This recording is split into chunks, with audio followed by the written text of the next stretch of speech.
Ito na yata yung pinakamahabang buwan ng buhay ko mga mare. Sumakto pa sa pandemic, buti na lang di pa nag-lockdown nun kaya araw-araw ko siyang nabibisita. Every time na uuwi ako at iiwan ko siya dyan, sobrang naiiyak ako. Yung mga araw na dumarating parang roller coaster, minsan good news, minsan bad news. Buti na lang talaga sobrang strong ng anak ko at sobrang nakaya niya lahat.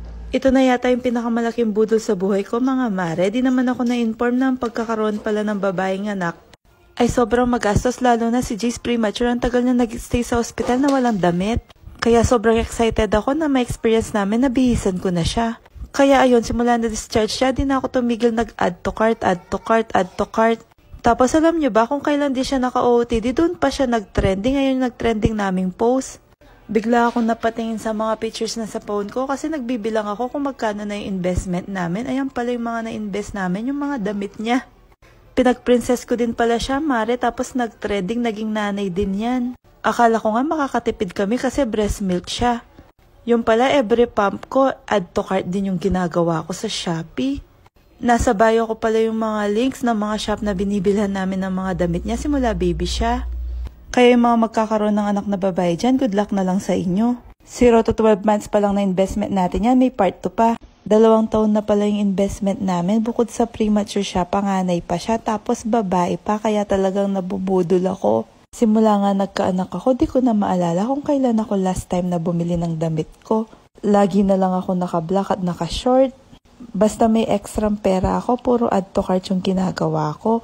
Aminin nyo mga mare, nakaka-addict mamili ng mga gamit ng mga anak natin.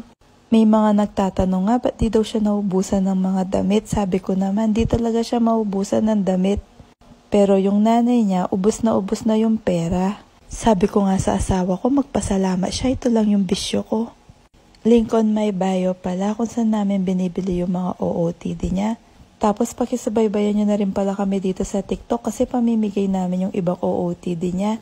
Abangan! Lumabas na maaga si Jace kasi tumataas yung BP ko. Tapos pagkapanganak ko sa kanya, lalo akong tumaba. Nag-85 kilos ako. Sabi ng OB ko, kailangan kong mag-maintain ng gamot. Kaso ayoko, kaya naisipan kong mag-exercise, mag-diet, at maghanap ng makakatulong sa akin. Tapos hanggang nakita ko to sa Shopee, link on my bio. Tinry ko siya at sobrang laking tulong kasi pagpapawisan ka talaga. Minsan kahit wala ka mang ginagawa, basta suot mo siya, pagpapawisan ka. Pero syempre, gusto ko talagang pumayat, kaya sinamahan ko ng exercise. Nag-fasting din ako at tinanggal ko yung rice. So, ayun, pumayat ako, nag-65 kilos ako. Ito yung dating tiyan ko.